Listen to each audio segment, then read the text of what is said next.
찬양하세 찬양하세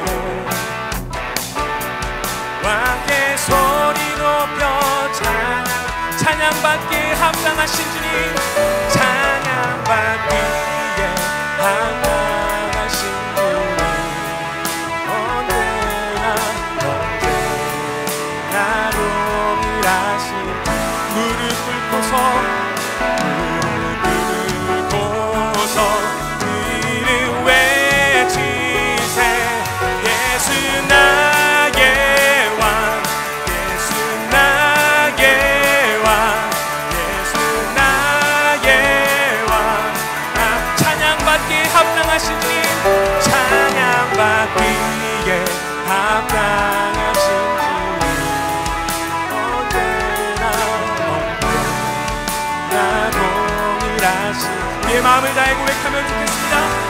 무릎 꿇고서 그 이름 외 예수 나의 왕 예수 나의 왕 예수 나의 왕 예수 나의 왕 예수 나의 왕 예수 나의 왕 예수 나의 왕 나의 왕 아멘. 찬양받기에 합당하신 주님께 영광의 박수 올려드리겠습니다. 할렐루야.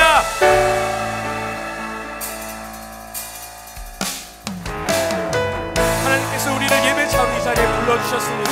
그리고 그 귀하신 뜻을 우리가 이 시간 알고 나아가기를 소망합니다. 이 시간 날 부르신 뜻 함께 찬양하면 좋겠습니다.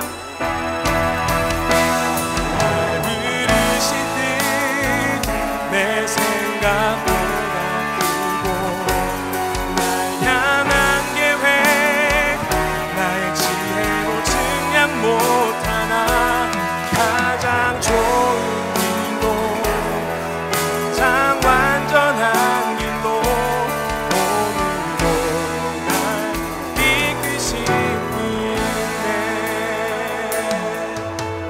하나님의 부르심에는 후회하심이 없네. 내가 이 자리에 선 것도 주의 부르심 하나님의 부르심에는 하나님의 부르심에는 결코 실수가 없네. 나를 부르신 하나님의 신실하시는 작은 나를 부르신 뜻은 작은 나를 부르신 나는 알 수 없지 오직 감사와 순종으로 주의 길을 가리 때론 내가 연약해져도 주님 날 도우신 주의 놀라운 그 계획을 나는 믿으며 살리 날 부르신 날 부르신 생각보다 크고 날 향한 계획 나의 지혜로 증량 못하나 가장 좋은 길로 가장 완전한 길로 날 이끄신 처음부터 다시 한번 고백하겠습니다. 하나님의 부르심에는 후회하심이여 내가 이 자리에 선 것도 주님의 부르심입니다. 하나님의 부르심에는 결코 실수가 없네. 나를 부르신 하나님의 신실한 날 부르신 뜻 날 부르신 뜻 내 생각보다 크고 날 향한 계획 나의 지혜로 증량 못하나 가장 좋은 길로 가장 완전한 길로 이 시간 우리 목소리 높여 찬양하면 좋겠습니다. 날 부르신 듯 날 부르신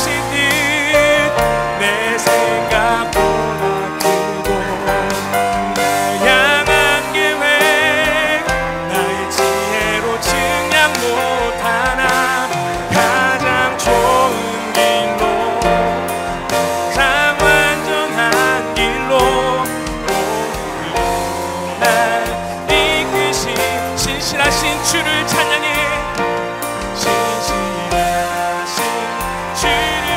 신실하신 주를 찬양해. 신실하신 주를 찬양해.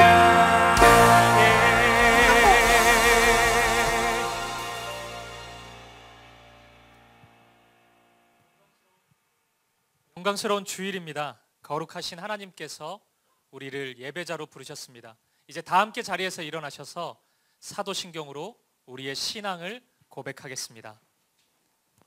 함께 고백하겠습니다. 전능하사 천지를 만드신 하나님 아버지를 내가 믿사오며 그 외아들 우리 주 예수 그리스도를 믿사오니 이는 성령으로 잉태하사 동정녀 마리아에게 나시고 본디오 빌라도에게 고난을 받으사 십자가에 못 박혀 죽으시고 장사한 지 사흘 만에 죽은 자 가운데서 다시 살아나시며 하늘에 오르사 전능하신 하나님 우편에 앉아 계시다가 저리로서 산자와 죽은 자를 심판하러 오시리라. 성령을 믿사오며 거룩한 공회와 성도가 서로 교통하는 것과 죄를 사하여 주시는 것과 몸이 다시 사는 것과 영원히 사는 것을 믿사옵나이다. 아멘.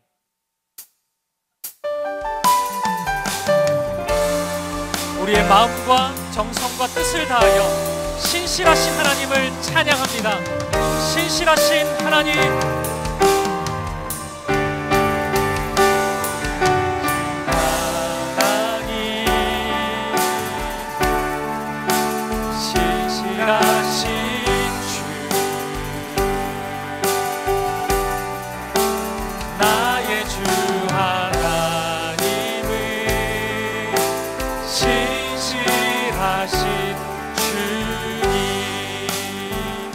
주님 보좌 앞에 나가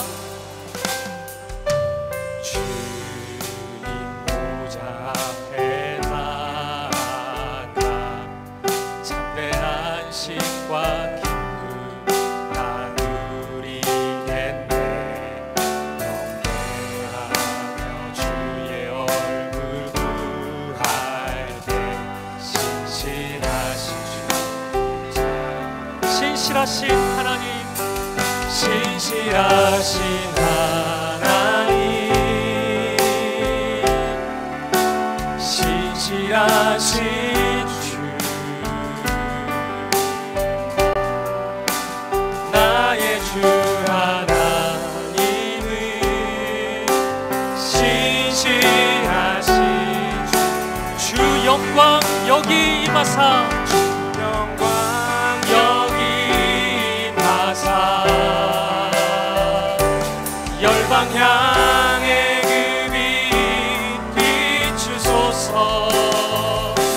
주의 얼굴 구할 때 주의 향기 주 영광 여기 임하사, 주 영광 여기 임하사 열방 향해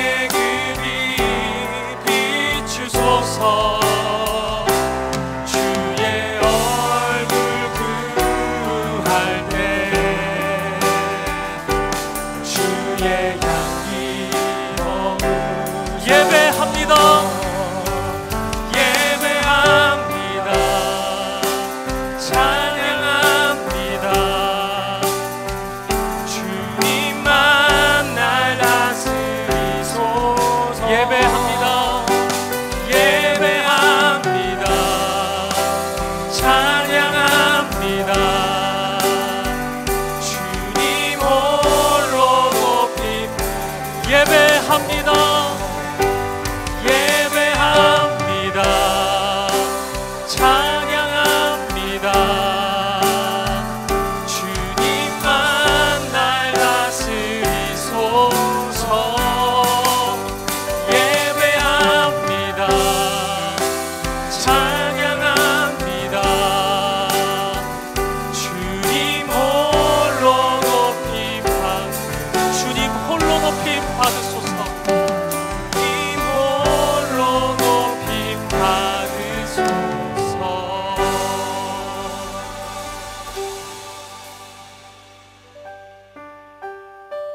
예배자로 합당치 못한 우리의 삶을 십자가 앞에 내려놓으며 예배를 위하여 부르짖어 기도하기를 원합니다.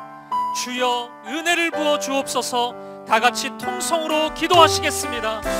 살아계신 하나님, 온 세상을 사랑하셔서 독생자 예수 그리스도를 이 땅에 보내주신 하나님 감사합니다. 더불어 하나님 뜻에 순종하여서 우리를 위해 죽으시고 부활하신 예수 그리스도의 존귀 찬양과 감사를 올려드립니다. 우리 가운데 계셔서 주님 역사하시고 함께 하시는 성령 하나님 감사와 찬양을 올려드립니다. 지난 한 주 우리의 삶을 회개합니다.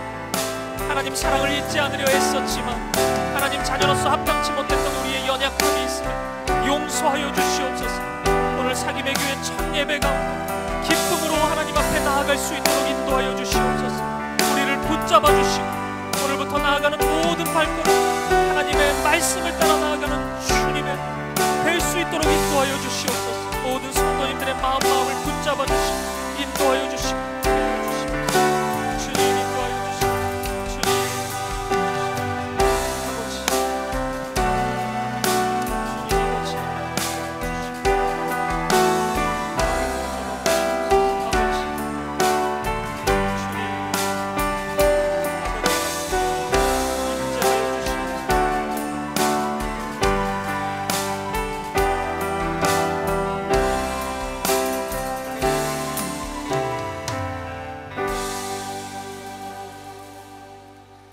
예수께서 이르시되 나는 부활이요 생명이니 나를 믿는 자는 죽어도 살겠고 무릇 살아서 나를 믿는 자는 영원히 죽지 아니하리니 이것을 내가 믿느냐. 아무 자격 없고 죽을 수밖에 없었던 저희를 위하여 주님 십자가의 모진 고난 감당하시고 피 흘려 죽기까지 우리를 사랑하시고 구원해 주셔서 감사합니다. 하나님 아버지, 사김의 교회 창립 예배를 이곳에서 부활절 예배로 드리게 인도하심에 찬양과 영광과 존귀를 올려드립니다. 이 시간 저희의 허물과 죄악된 모습들 주님의 십자가의 보혈로 맑게 씻어주시고 정성을 다해 영과 진리로 예배드릴 때 아버지께서 기뻐 받아주시는 예배가 되도록 은혜 내려 주옵소서. 하나님 아버지, 신실하신 주님의 종 유병희 목사님을 담임 목사로 세워주셔서 감사합니다.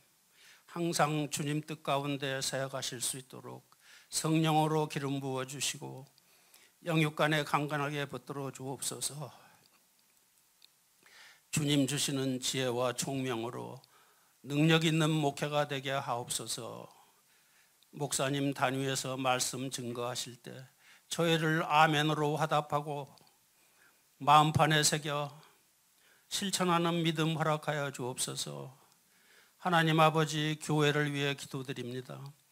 분당 우리 교회 1만 성도 파송운동의 일환으로 사김의 교회를 세워주시고 아버지와 함께 새로운 역사를 만들어 가도록 인도하심에 감사를 드립니다.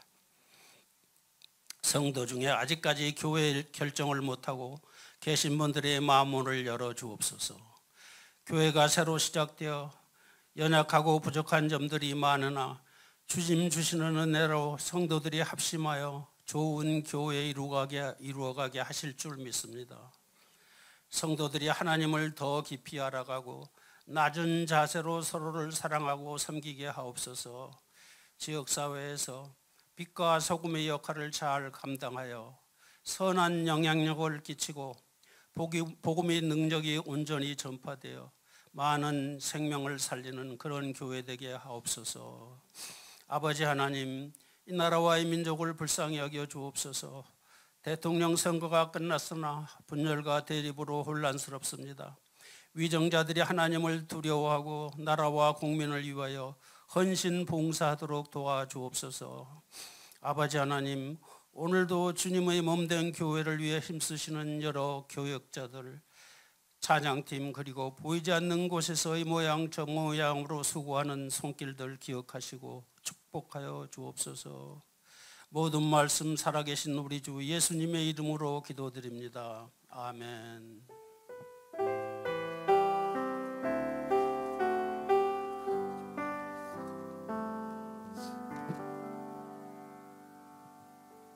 자리에 앉으시겠습니다. 이 시간 찬송가 38장 함께 찬양하시면서 봉헌하시겠습니다.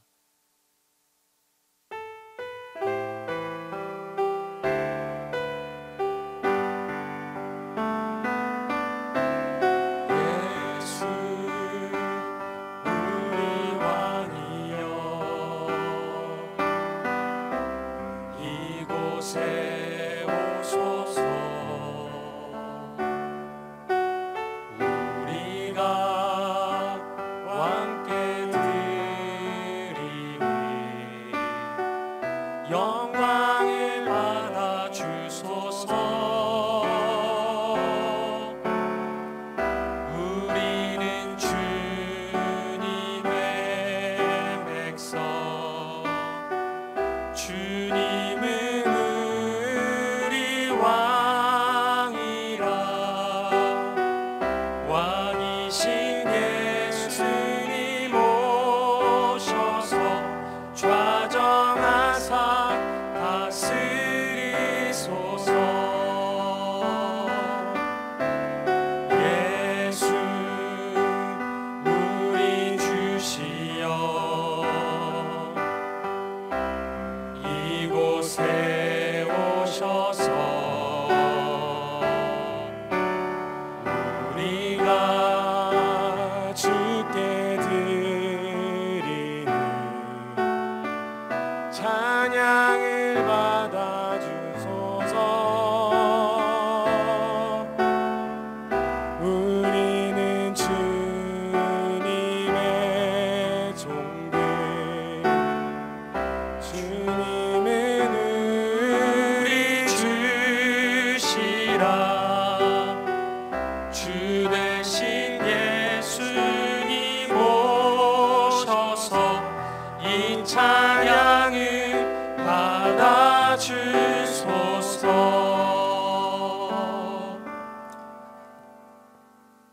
존귀하신 아버지 하나님, 우리에게 베풀어 주신 사랑에 감사하여 이 시간 사김의 교회에서의 첫 예물을 드립니다.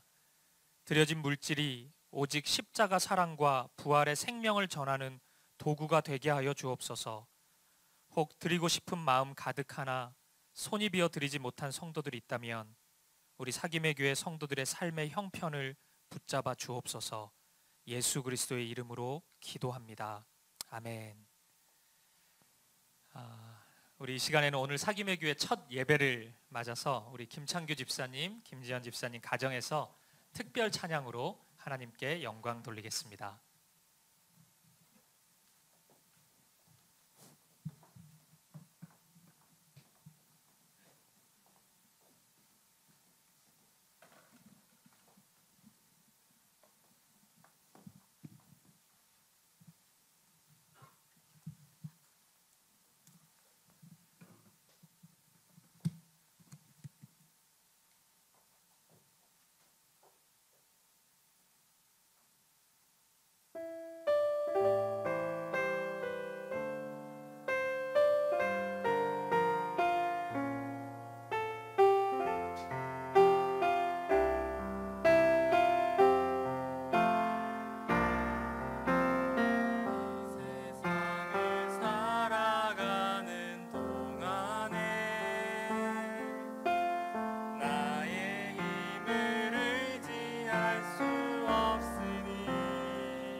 너무 아름답지 않습니까? 우리 사귐의 교회가 다음 세대를 향해 가지는 그런 사랑과 섬김의 마음이 이 가정 안에 담겨 있는 것 같습니다. 이 가정의 고백이 우리의 고백이 되고, 우리가 속해 있는 각 가정의 고백이 되고, 우리 사귐의 교회의 고백이 되었으면 좋겠습니다. 우리 광고 말씀 나누기 전에 우리 서로 인사 한번 했으면 좋겠는데요. 우리 오늘 또 부활주일입니다. 그래서 잘 오셨습니다, 환영합니다 인사하면서 예수님 부활하셨습니다, 그렇게 한번 인사 나누겠습니다. 잘 오셨습니다, 환영합니다, 축복합니다, 예수님 부활하셨습니다. 우리 서로를 바라보면서 우리 기대라는 찬양, 오늘 첫 예배니까 매주 부르진 않고요, 오늘만 좀 부르고 싶은데, 이 찬양의 가사처럼 우리가 각기 모습은 달라도 하나님의 은혜로 이 자리에 모였습니다. 하나님께서 우리 각 사람을 향해서 기대하고 계신 하나님의 뜻이 있습니다. 그 뜻을 소망하고 또 그 뜻을 이루실 하나님을 찬양하는 마음으로 이 찬양으로 서로 격려하고 고백했으면 좋겠습니다.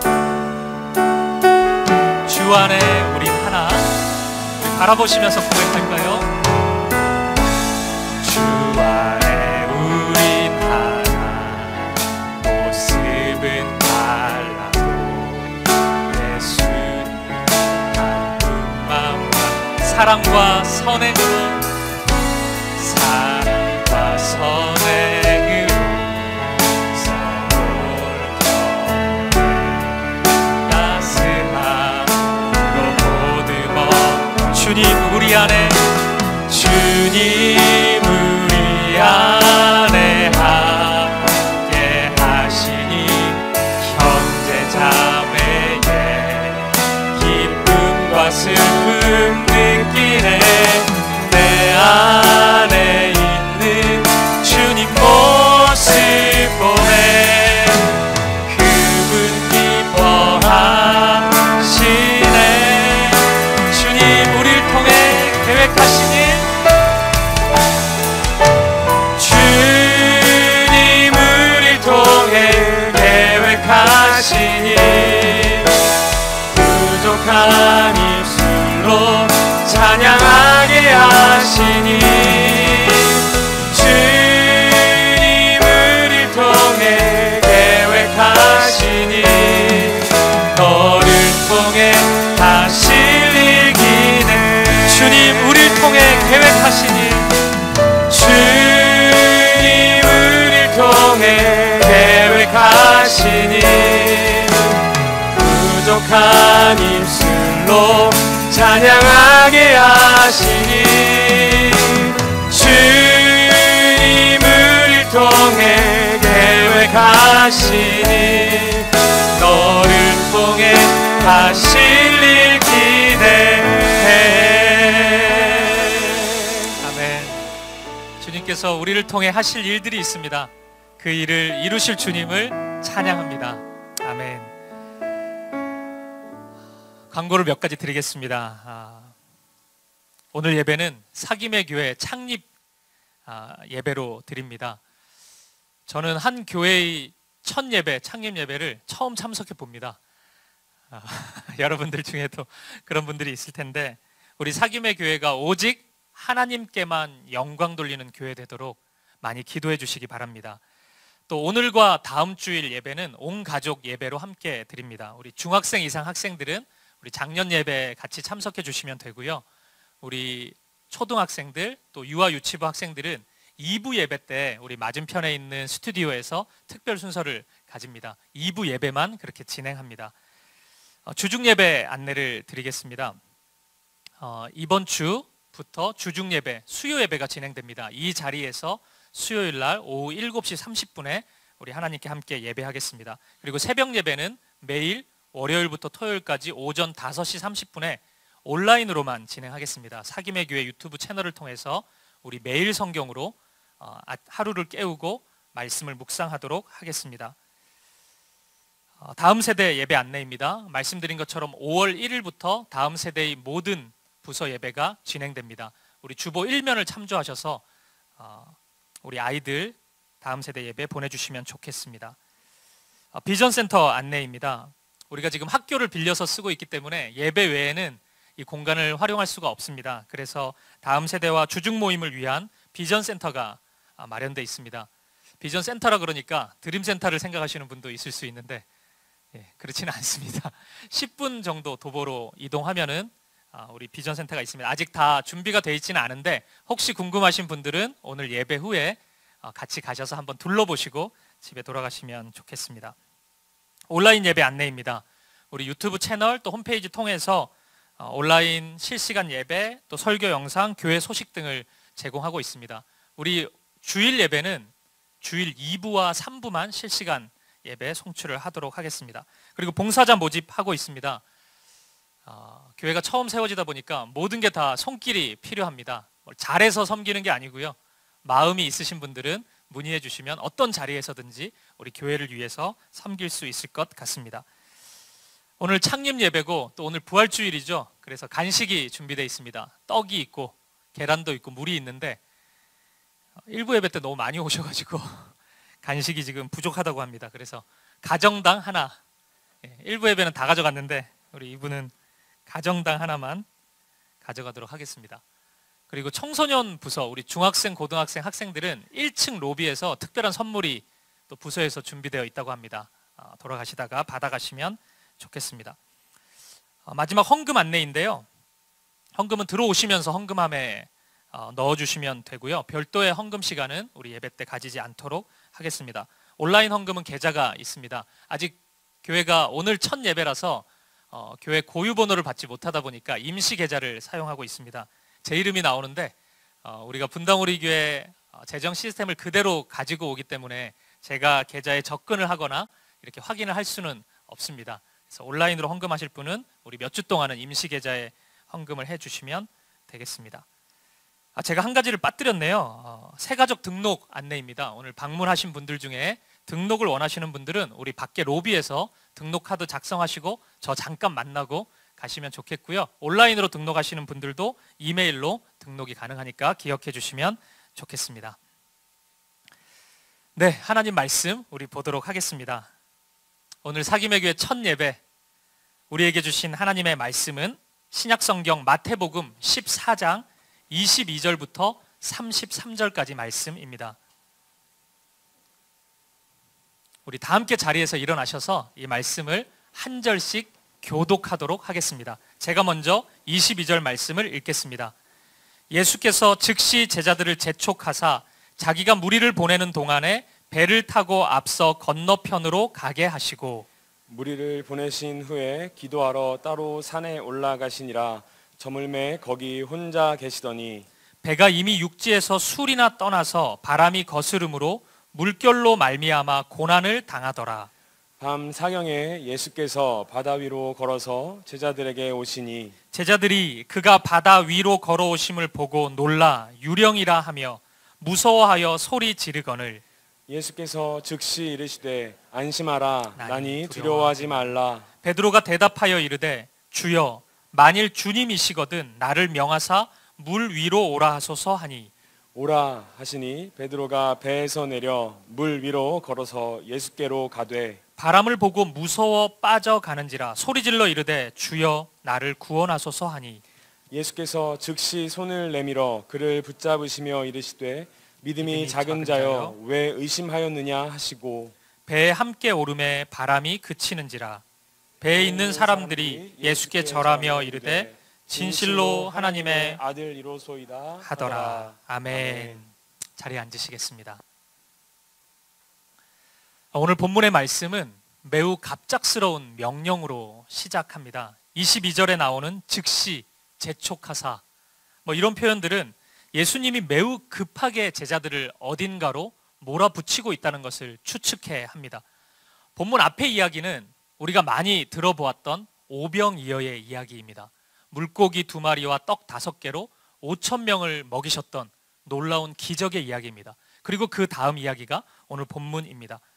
제자들 입장에서 볼 때도 3년 예수님 따라다녔지만 오병이어의 기적 같은 경험은 많지 않았습니다. 너무 놀랍고 너무 감격스러운 은혜의 체험을 하고 난 뒤였습니다. 그런데 이 사건이 주는, 오병이어의 기적이 주는 여운이 채 가시기도 전에 예수님은 뭐가 그리 급하셨는지 제자들을 갑작스럽게 건너편으로 몰아가고 계시는 겁니다. 제가 오늘 본문을 우리 사김의 교회 첫 예배, 이 첫 설교의 본문으로 정한 데는 이유가 있습니다. 왜냐하면 오늘 본문의 상황이 마치 저의 상황처럼 보였기 때문입니다. 저는 분당우리 교회에서 8년을 사역했는데 8년이 한결같이 은혜가 안 된 적이 없습니다. 매주 하나님이 새롭게 말씀하셨고 예배의 은혜뿐만 아니라 한 사람의 목회자로서 제가 끊임없이 성장하는 은혜의 자리였습니다. 그런데 하나님은 정말 강하고 급하게 저를 이곳으로 인도하셨습니다. 아시는 분들도 있겠지만 1만 성도 파송운동, 분당우리 교회 이 꿈이 시작되고 분립개척 목사로 제가 선정되었을 때 저는 굉장히 당황스러웠습니다. 그리고 2달 정도 고민하고 기도하는 시간을 가졌습니다. 그리고 이 지역에 교회를 세우기로 또 결정하게 되었을 때 또 2달이 고민의 시간이 필요했습니다. 그리고 기도하는 시간을 가졌습니다. 저에게 있어서 이 자리는 총 4개월의 시간이, 고민의 시간, 기도의 시간이 있었습니다. 어떤 분들은 하루아침에 잘도 결정하시던데 저는 그렇지 못했습니다.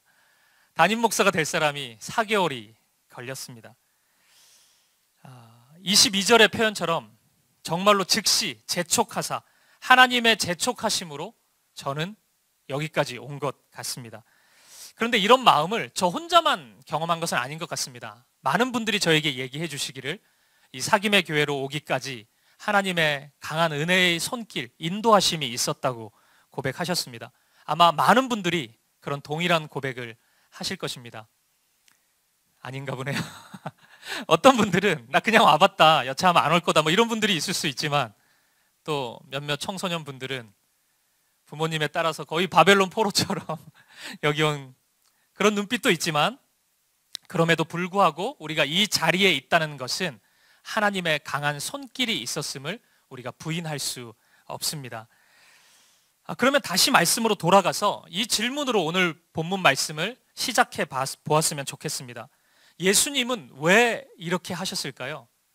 오병이어의 자리가 정말 좋은 자리였는데, 은혜의 자리였는데 예수님은 왜 그리 급하고도 강하게 건너편으로 제자들을 보내셨을까요?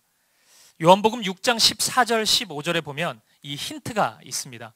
예수님께서 이런 말씀을 하신 적이 있습니다. 그 사람들이 예수께서 행하신 이 표적을 보고 말하되 이는 참으로 세상에 오실 그 선지자라 하더라.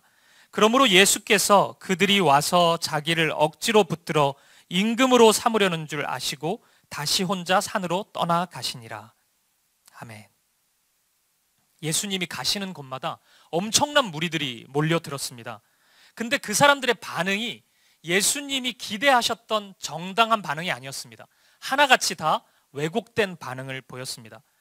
예수님을 통해서 하나님 나라를 보고 하나님 나라 복음을 보고 하늘에 계신 하나님을 발견하는 것이 아니라 예수님이 보여주셨던 기적에만 관심을 가지기 시작한 것입니다. 그래서 예수님을 한 명의 인간으로 보고 예수님을 우리의 왕 삼으려고 많은 사람들이 그토록 애썼던 것입니다. 마치 누군가가 손가락으로 달을 가리키고 있는데 달을 보지는 않고 와, 손가락 예쁘네, 손가락 아름답네, 이렇게 평가하는 것처럼 예수님께서는 하나님 나라의 복음을 증거하시고 보여주고 계시는데 많은 사람들은 그 복음에 관심을 가지기보다는 예수님이 보여주셨던 기적에만 관심을 가졌던 것입니다. 사람의 마음이 기적에만 관심을 가지기 시작하면 왜곡된 방향으로 생각이 흘러갈 수밖에 없습니다. 복음이 주는 혜택에만 자꾸 관심을 가지게 되고 복음에는 관심에서 멀어질 수밖에 없는 것입니다. 바로 이 문제가 무리들에게 나타나는 문제였고 제자들에게도 나타날 수 있었던 문제였던 것입니다. 오병이어의 현장은 너무나도 은혜로운 자리였지만 이 자리에 있었던 무리들은, 제자들은 예수님이 보여주셨던 그 오병이어의 기적에 몰두하고 있었던 것입니다. 이런 왜곡된 신앙을 예수님께서는 바로 잡으시고자 무리도 흩으시고 제자들도 건너편으로 가라고 말씀하셨던 것입니다. 그리고 바로 이것이 우리 주님이 행하시는 사역의 방식입니다. 사랑하는 여러분, 기억하십시오. 우리 예수님은 우리가 좋은 환경에 거하는 것, 그리고 편안한 삶을 사는 것 관심 가지십니다. 하지만 예수님은 그것이 1번이 아니십니다. 오히려 예수님의 관심, 더 큰 관심은 내가 어떤 사람이냐에 대해 더 큰 관심을 가지십니다. 그래서 그 은혜의 혜택을 통해서 내가 어떤 사람이 됐느냐, 내 마음이 어떤 상태냐, 우리 주님은 거기에 더 관심을 가지는 분이십니다. 사랑하는 아이들에게 부모의 입장에서 장난감 선물을 했다고 한번 생각해 보세요. 아이가 장난감을 받고 너무 행복해 하겠죠.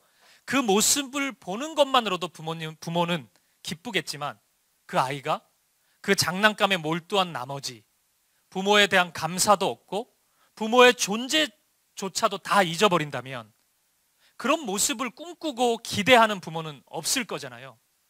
우리 하나님의 마음도 똑같습니다. 우리는 눈에 보이는 것, 내가 받은 것, 이것에 몰두하고 매이지만 하나님은 그것을 통해서 우리가 어떠한 사람이 되어가느냐, 우리의 마음이 어떤 상태냐, 그것에 더 큰 관심을 가지시는 분이십니다. 그래서 하나님은 때때로 우리가 생각하기에 너무 좋아 보이는 그곳, 그 장소를 떠나도록 우리를 인도하는 분이시기도 합니다. 바로 이런 이유로 예수님은 제자들을 건너편으로 보내셨습니다. 34절에 의하면 이것은 가버나움에서 3km 정도 떨어진 게네사렛이라는 동네였습니다. 예수님은 이 3km 정도의 여행길을 통해서 보여주고 싶었던 것입니다. 표적이나 어떤 사람들의 인기, 눈에 보이는 세상의 무엇이 아니라 진정으로 주님만 바라보는 사람으로, 주님만 사랑하는 사람으로, 예수님만 따라가는 사람으로 제자들을 만들어가고 싶으셨던 것입니다. 여러분, 여기까지 어떠십니까? 오병이어의 자리를 떠나는 것은 좀 썩 유쾌하진 않았는데, 그래도 이런 이유라면 예수님께서 우리의 믿음을 세워 가실 것이고 하나님이 예비하신 뜻을 이루어 가시는 여행길이라면 한번 떠나볼 만하지 않습니까? 이제 눈치가 빠른 분들은 이게 사김의 기업 오는 거다 막 이렇게 생각해가지고 부담스러운데 이럴 수 있는데, 그거 다 떠나서 그냥 이 여행길을 예수님이 갑자기 가라 그래서 좀 부담스러울 수 있는데 계획이 드러나 있잖아요. 우리를 성장시키시려고 하는 거예요. 하나님의 뜻을 이루시려고 하는 거예요. 가볼 만하지 않습니까? 오늘 본문의 구조로 보면, 이 본문의 끝절인 33절에 보면 제자들이 예수님을 향해서 예수님은 진실로 하나님의 아들이십니다 라고 고백해요. 멋진 믿음의 고백이 나옵니다. 그러니까 이 고백을 만드는 여행인 거예요. 마치 엄청난 은혜의 수련회를 기다리는 것 같은 그런 설렘이 충분히 있을 수 있는 그런 여행길입니다. 하지만 오늘 본문을 읽어보면 반전이 일어납니다. 제자들을 이제 기다리고 있는 사건은 우리의 예상을 완벽히 빗나갑니다. 제자 공동체는, 그들이 탄 배는 풍랑을 만나게 됩니다. 당황스럽지 않으세요? 위대한 신앙 고백이 나오는 곳, 예수님을 하나님이라고 고백하는 그 자리는 아름다운 성전이 아니었습니다. 그들이 모여서 드리는 안식일의 예배가 아니었습니다. 바닷가를 거닐면서 찬양을 흥얼거리면서 드리는 낭만적인 고백이 아니었습니다. 우리의 예상과 달리 그것은 풍랑을 만난 배 위였습니다. 아무것도 보이지 않는 곳이었습니다. 예수님조차도 잘 보이지 않는 곳이었습니다. 우리를 집어삼키려는 거대한 파도가 있었고 우리에게 두려움을 안겨다주는 칠흑 같은 어두움이 가득한 곳이었습니다. 주님이 제자들을 인도하신 곳은 바로 이곳이었습니다. 제자들이 얼마나 당황스러웠을까요? 얼마나 곤란했을까요? 생각해 보십시오. 지금 여기 인도하신 분 누구십니까? 제자들이 결단해서 왔습니까? 주님, 저는 오병이어 기적 이제 더 이상 보지 않을래요. 빨리 떠날래요. 이런 결단과 헌신으로 여기 온 겁니까? 아닙니다. 제자들은 더 있고 싶었는데 예수님이 즉시 재촉하셔서 이곳으로 오게 되었습니다. 예수님이 가라고 해서 가까스로 순종해서 왔는데 만난 것은 풍랑이었습니다. 저는 이 지점이 매우 당황스러웠습니다. 물론 이 본문을 처음 접하기 때문은 아닙니다. 저는 많이 읽었고 이전에도 설교를 많이 했던 본문입니다. 그런데 제가 오늘 예배를 준비하면서 처음으로 내 형편과 매우 비슷하다고 이 본문을 여겼습니다. 그러면서 이 말씀을 읽어보니까 너무 당황스러운 거예요. 오병이어는 저에게 있어서 분당 우리 교회 같았고, 그래서 저는 그 자리에 더 있고 싶었는데, 이제 그렇게 보니까 게네사렛으로 재촉하셔서 보내시는 주님의 그 재촉하심이 저를 여기로 보내시는, 사귐의 교회로 보내시는 그런 명령 같았는데, 그 다음 이야기가 푸른 초장이나 쉴만한 물가가 아닌 거예요. 풍랑입니다. 풍랑. 제가 설교 준비하면서 혼자 속삭였습니다. 나 풍랑 만나는 거야 이제 고생하는 거야? 이런 고백이 나오더라고요. 가만히 앉아있다 보니까 두려운 마음도 조금 들었습니다. 여러분도 이럴 때 있지 않습니까? 주님의 말씀에 순종해서, 가까스로 순종해서 결단해서 자리를 떠서 갔는데 예상치 못한 어려움을 만나는 경우입니다. 그런데 여러분, 이런 당황스러운 상황에 처할 때 분명히 보이는 것이 한 가지 있습니다. 그것은 우리의 내면 안에 있는 어두움이 드러납니다. 숨기고 싶은, 평상시에 잘 드러나지 않았던 믿음 없음이, 그 믿음 없음보다는 우리의 믿음의 실력이 드러나는 거죠. 내 믿음이 어느 정도였는지가 그냥 평상시에 예배 드릴 때는 잘 모르잖아요. 다 비슷해 보이고 믿음 좋아 보이잖아요. 그런데 이런 풍랑을 만나면 내 믿음의 정도가 어느 수준인지가 밝히 드러납니다. 제자들의 모습을 보십시오. 풍랑 속에서 예수님을 처음 만납니다. 처음 드리는 고백이 이것입니다. 본문 26절입니다. 같이 한번 읽어보겠습니다. 시작. 제자들이 그가 바다 위로 걸어오심을 보고 놀라 유령이라 하며 무서워하여 소리 지르거늘. 아멘. 예수님 보고 풍랑 속에서 처음 드리는 고백이 유령이다입니다. 유령이다. 예수님을 보고 처음 하나님이십니다 이렇게 고백 안 했습니다. 유령이라고 얘기합니다. 너무 허무하잖아요. 예수님의 제자들이 이런 고백 드리고 있었던 것입니다. 오늘 본문의 마지막 절 고백과는 너무 차이가 나죠. 예수님은 진정으로 하나님이십니다. 그런 고백을 몇 절만 지나면 하는데 지금 풍랑 만나는 순간에는 정신도 없다 보니까 예수님이고 뭐고 눈에 안 보입니다. 그냥 횡설수설하고 있는 겁니다. 예수님 보고 유령이라고 하는 것입니다. 불과 조금 전만 해도 오병이어의 기적 앞에서 경탄하고 하나님을 찬양했던 제자들이 순식간에 환경만 조금, 장소만 조금 바뀌었는데 예수님을 유령이라고 고백하고 있는 것입니다. 결국 제자들은 숨기고 싶었던 자신들의 실력을 드러내버렸습니다. 제자들의 믿음이 이 정도였던 것입니다. 억울한 마음도 있었겠죠. 내가 오고 싶어서 왔나? 예수님이 가라 그래서 왔는데 이걸 또 믿음을 평가하면 어떡하나, 그런 마음이 들었겠지만 제자들의 믿음은 이것이 정확했습니다. 예수님을 온전히 하나님으로 고백하지 못하는 것이었습니다. 그런데 바로 예수님이 이곳으로 인도하신 이유가 여기에 있는 것입니다. 제자들에게 보여주고 싶었던 것입니다. 안락한 오병이어의 장소에서 드렸던 찬양과 기도와 경배는 제자들의 진짜 제자들의 것이 아니었습니다. 지금 드리고 있는 고백이 진짜 제자들의 고백인 것입니다. 예수님은 이것을 보여주고 싶었던 것입니다. 제자들이 알게 하고 싶었던 것입니다. 제자들이 수치에 빠지거나 부끄러움에 빠지게 하려고 이렇게 하신 것은 아닙니다.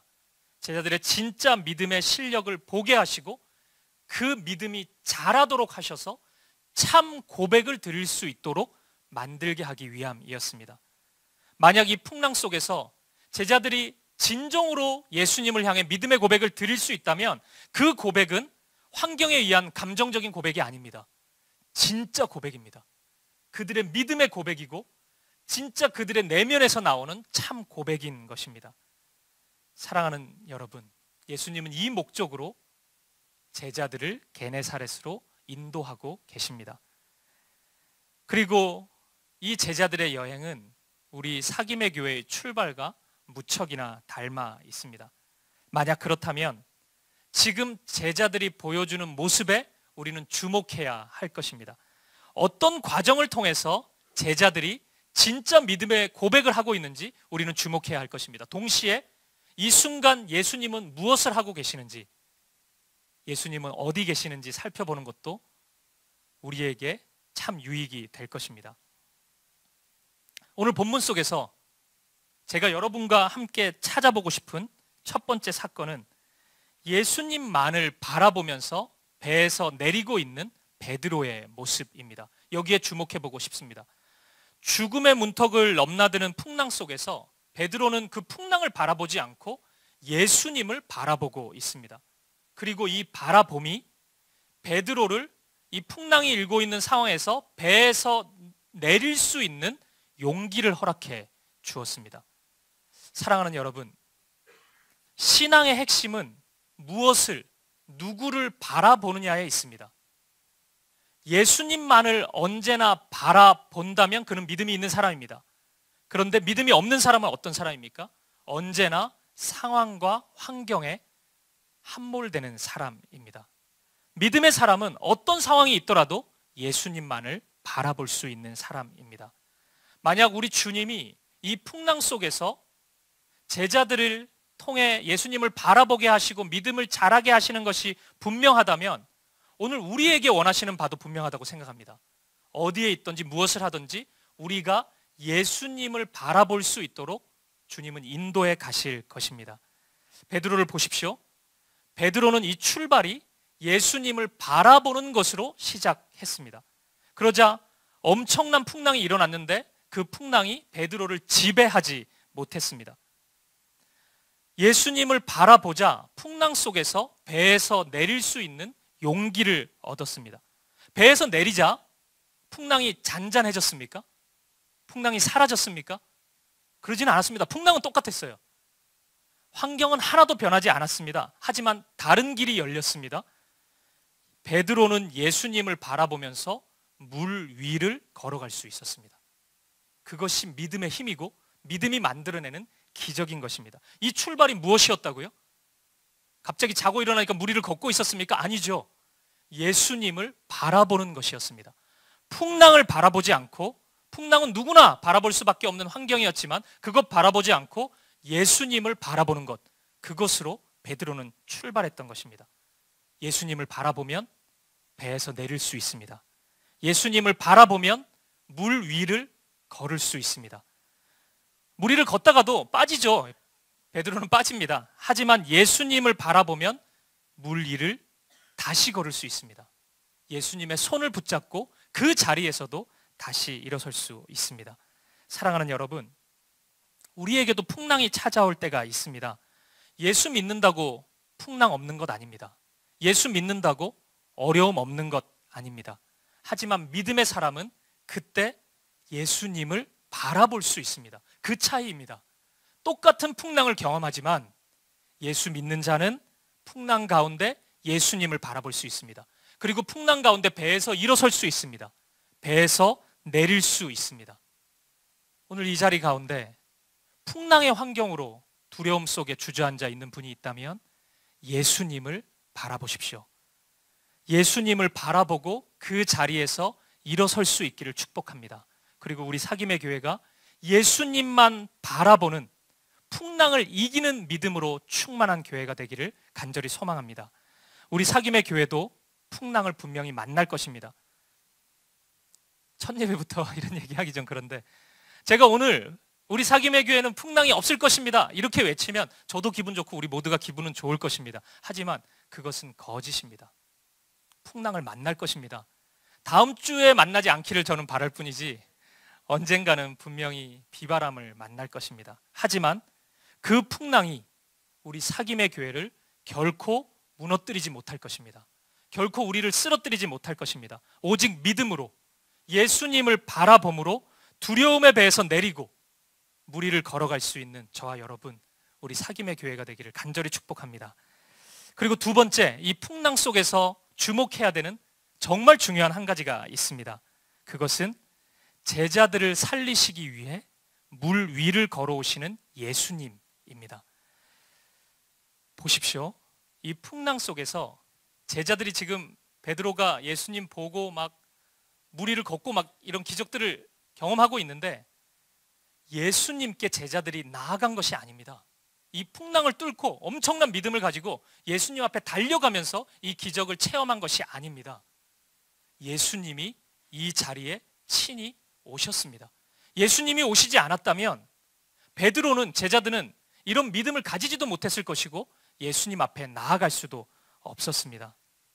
예수님이 오셨기 때문에 예수님을 볼 수 있었습니다. 믿음의 결단을 할 수 있었습니다. 믿음의 고백도 할 수 있었습니다.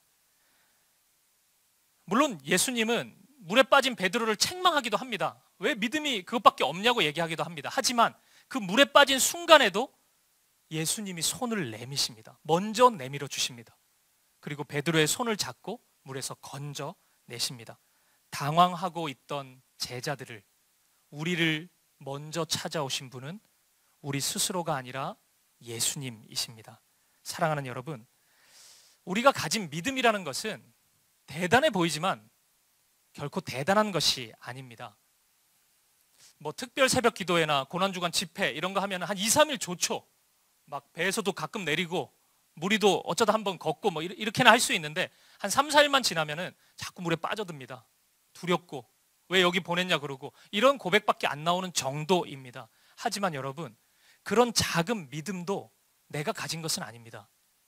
우리 주님이 허락해 주신 것입니다. 그리고 그 믿음을 우리 예수님께서 주신 것이 분명하다면 그 믿음을 자라게 하시고 완성케 하시는 분도 우리 예수님이십니다. 우리의 믿음을 아름답게 만들어 가시고 결국 제자들처럼 예수님은 진정으로 하나님이십니다라는 고백을 완성케 하실 것입니다. 사랑하는 여러분, 주님이 우리를 풍랑 속으로 인도하셨습니다. 그러니 풍랑을 만나더라도 당황하지 마십시오. 안심하십시오. 두려워하지 마십시오. 우리가 풍랑 속에 있더라도 주님은 손 내밀면 만질 수 있는 그 거리에, 눈을 들면 쳐다볼 수 있는 그 거리에 여전히 서 계십니다. 우리가 배에서 내릴 수 있도록 우리에게 믿음을 주십니다. 또 빠지죠. 우리는 또 배에서 내리면 물에 빠지고 그러죠. 옆으로 다가오셔서 손을 내밀어 주십니다. 그리고 우리 손을 붙잡고 우리 주님이 우리를 일으켜 세워 주십니다. 그러므로 여러분 안심하십시오.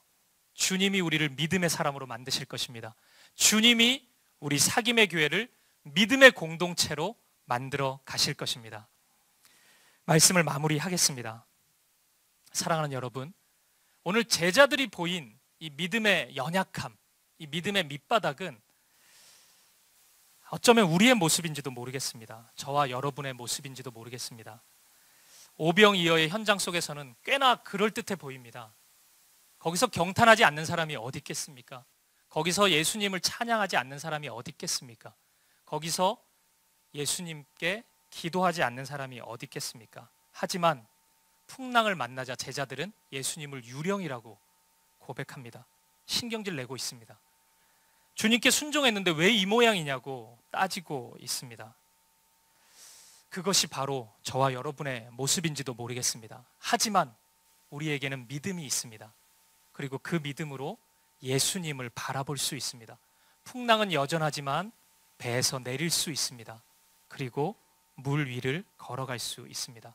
그리고 그 주님을 바라보는 믿음은 내가 대단해서가 아니라 우리 주님이 당신을 바라볼 수 있도록 우리를 향해 걸어오셨기 때문입니다. 우리 곁에 서 계시기 때문입니다.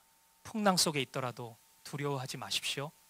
우리의 시야에 예수님이 서 계십니다. 내 손을 내밀면 잡을 수 있는 그 자리에 우리 예수님이 손 내밀고 기다리고 계십니다. 사랑하는 여러분, 우리를 이 자리로 인도하신 분이 바로 예수님이십니다. 저와 여러분을 사김의 교회로 인도하신 분이 바로 예수님입니다. 비도 좀 내릴 겁니다. 풍랑도 만날 겁니다. 이 사김의 교회 안에서 시험도 있을 겁니다. 하지만 예수님은 떠나지 않으실 것입니다. 우리와 함께 하시고 우리의 믿음을 자라도록 격려하시고 우리를 인도해 가실 것입니다. 오늘 부활주일입니다. 죽음을 이기시고 우리 예수님은 부활하셨습니다. 그 부활하신 예수님께서 우리 곁에 찾아오셨습니다. 죽음을 이기신 예수님 앞에서 물에 빠져 죽겠다고 고백하는 것은 어울리지 않습니다. 그 죽음을 이기셨는데요. 우리는 죽음을 이긴 자들입니다. 예수님 때문에 부활의 생명으로 7번 넘어져도 8번 일어나는 부활의 신앙을 가진 자들입니다. 이제 우리는 생명의 길을 출발하였습니다. 우리를 두렵게 하는 풍랑 보지 말고, 우리의 연약한 모습 보지 말고, 열악한 환경 보지 말고, 오직 예수님만 바라볼 수 있는 저와 여러분 되시기를, 오직 예수님만 바라봄으로 예수님의 일을 이루어가는 우리 사김의 교회 되기를 주님의 이름으로 간절히 축복합니다. 우리 함께 기도하고 싶은데요, 먼저 이 찬양으로 우리가 고백했으면 좋겠습니다. 주님 나를 부르시니 라는 찬양인데, 제가 이 설교를 준비하면서 얼마나 많이 본문을 바꿨겠어요? 근데 못지않게 찬양도 많이 바꿨습니다. 그러면서 이 찬양 가사를 떠올리게 됐고 또 흥얼거리게 됐는데, 나눈 메시지가 고스란히 담겨 있었습니다. 주님이 우리를 부르셨어요. 그래서 우리는 주님을 볼 수 있고 주님을 만질 수 있습니다. 그래서 우리는 두려워하지 않을 수 있습니다. 풍랑을 제거하시지 않는다면 그걸 걷도록 하실 것입니다. 그 어떤 어려움이 우리를 찾아온다 할지라도 그 누구도 주님이 열면 닫으실 자가 없습니다. 주님이 닫으면 열 자가 없습니다. 모든 분들이 주님 앞에 경배합니다. 주님이 우리 곁에 계십니다.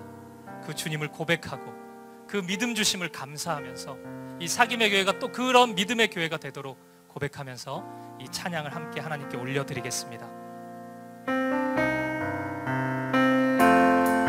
주님 나를 부르시니, 주님 나를 부르시니 두려움 없이 배서 나가리라.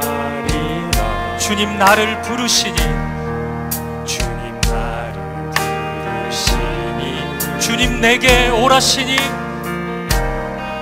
주님 내게 오라시니 주님 보고 계시기에, 주님 보고 계시기에 의심치 않고 바다를 걸어가니. 주님 보고 계시기에, 주님 보고 계시기에 주님 여기 계시기에, 주님 여기 계시기에 주님 여기 계시기에, 주님 여기 계시기에 이 깊은 바다가 반석이 되고, 주님 여기 계시기 반석 위를 내가 걸어가리라. 주님 여기 계시기에, 주님 여기 계시기에 저 거친 파도가 반석이, 주님 여기 계시기에, 주님 여기 계시기에 반석이를 우리 다시 한번 고백하실까요? 주님 나를 부르시니, 주님 나를 두려움 없이 배에서 나아가십시다. 두려움 없이 배에서 나가리라. 주님 나를 부르시니, 주님 내게 오라시니, 주님 내게 오라시니 주님 보고 계시기에, 주님 보고 계시기에 의심치 않고 바다를 걸어가리라. 주님 보고 계시기에, 주님 보고 계시기에 주님 여기 계시기에, 주님 여기 계시기에 주님 여기 계시기에, 주님 여기 계시기에 이 깊은 바다가 반석이 되고, 주님 여기 계시기에 반석 위를 내가 걸어가. 주님 여기 계시기에,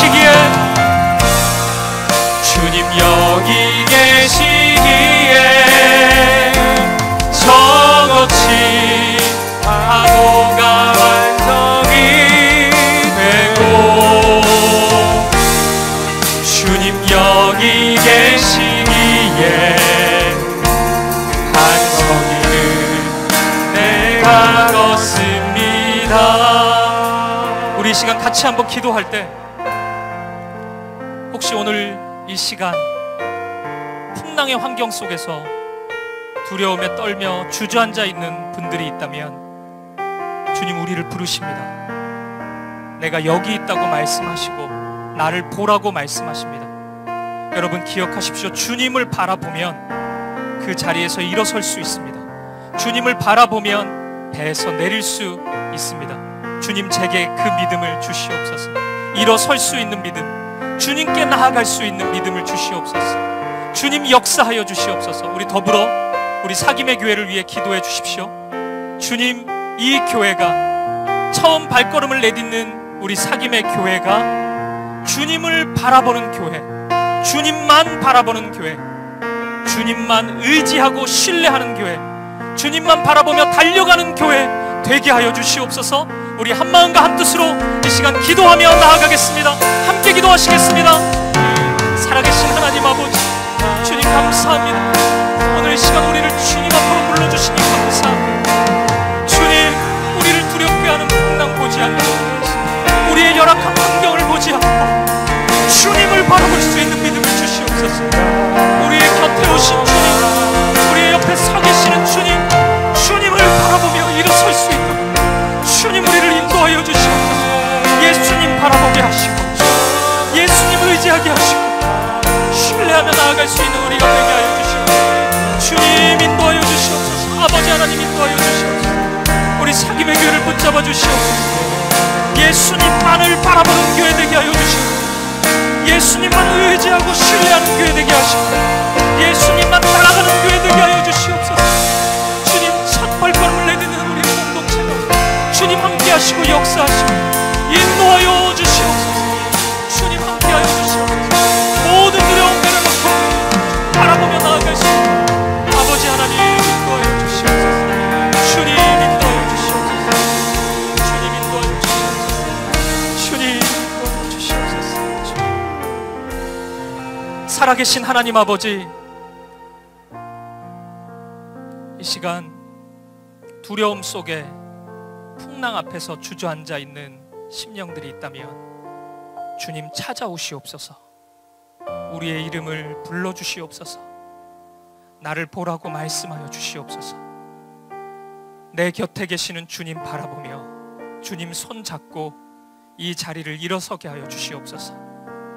두려움의 배에서 내리게 하여 주시옵소서. 주님과 함께 무리를 걷게 하여 주시옵소서. 우리에게 이 믿음 주시고 이 신실한 믿음으로 날마다 승리케 하여 주시옵소서. 우리 사김의 교회를 붙잡아 주시옵소서. 이제 막 태어난 우리 사김의 교회가 주님만 바라보는 믿음으로, 주님만 의지하는 믿음으로 나아가게 하여 주시옵소서. 풍랑이 일더라도, 비바람이 일더라도, 그 어떤 시험의 유혹 앞에 서 있을지라도, 그 어떤 환경도 우리를 무너뜨리지 못합니다. 주님 바라보며 승리하는 교회 되게 하시고 언제나 믿음의 역사를 일으키는 아름다운 이야기를 써나가는 복된 교회 되게 하여 주시옵소서. 부활하신 예수님, 죽음을 이기신 그 능력으로 우리를 죽음에서 건지셔서 생명의 길로 걸어가게 하여 주시옵소서. 그렇게 인도하실 주님을 찬양합니다. 감사와 찬양을 드리며 살아계신 예수 그리스도 이름으로 기도합니다. 아멘, 아멘, 아멘. 우리를 승리케 하시는 우리 주님께 감사의 박수를 우리 함께 올려드리겠습니다. 할렐루야, 아멘, 아멘. 우리 다 함께 자리에서 일어나셔서, 오늘은 첫 예배라서 순서가 조금 있습니다. 신사도행전이라는 찬양을 우리 사김의 교회를 하나님께 올려드리면서 고백했으면 좋겠는데요. 사도행전 말씀이 교회의 이야기죠. 사도행전 말씀이 28장으로 딱 끝나는데 주님, 우리 사김의 교회가 사도행전 29장을 쓰겠습니다. 초대교회에서 있었던 그 성령의 역사가 우리 교회를 통해 일어나게 하여 주시옵소서. 믿음의 일들이 이 지역 가운데, 우리 민족 가운데, 우리 교회를 통해서 나타나게 하여 주시옵소서. 우리 기도하는 마음으로, 결단하는 마음으로 이 찬양을 함께 올려드리겠습니다. 함께 고백하겠습니다. 이 땅 위에 하나님의 교회, 하나님의 교회, 부르심을 따라 일어나 거칠은 광야 외치는 소리로 거듭 피어나. 성령이여 이 세대를 향해, 성령이여 이 세대를 향해 주의 진리를 선포케 하소서. 십자가에서 죽으신 그 사랑, 십자가에서 죽으신 그 사랑, 우리 사랑 되게. 닫힌 문들아 열릴지어다, 닫힌 문들아 열릴지어다. 모든 세대여 일어나라. 주 예수께 무릎 꿇고 경배드리세. 죽음이 이기신 평화의 왕, 성령이여 성령이여 임하소서.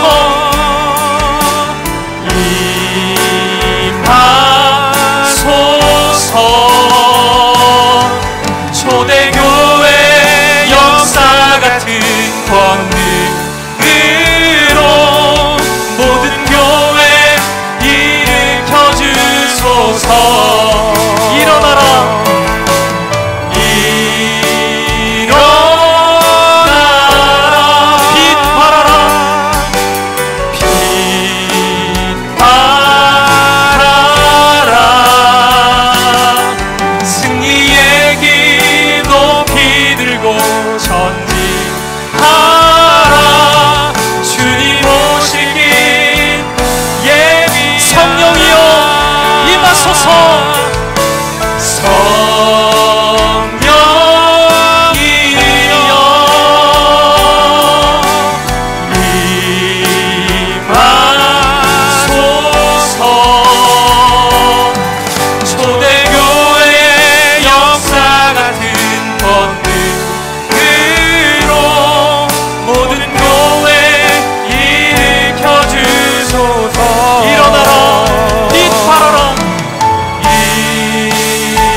주 예수 그리스도의 은혜와 하나님 아버지의 사랑과 성령의 교제하시는 사랑의 사귐이 풍랑의 자리에서 일어나 예수님 바라봄으로 물 위를 걷는 기적을 소망하며 믿음의 삶을 결단하는 우리 사랑하는 성도님들 머리 위에 이제 첫 발걸음을 내딛고 믿음의 길을 출발하기로 결단하고 모든 것을 하나님께 올려드리는 사귐의 교회의 첫 걸음 가운데 이제로부터 영원까지 함께 있을지어다. 아멘.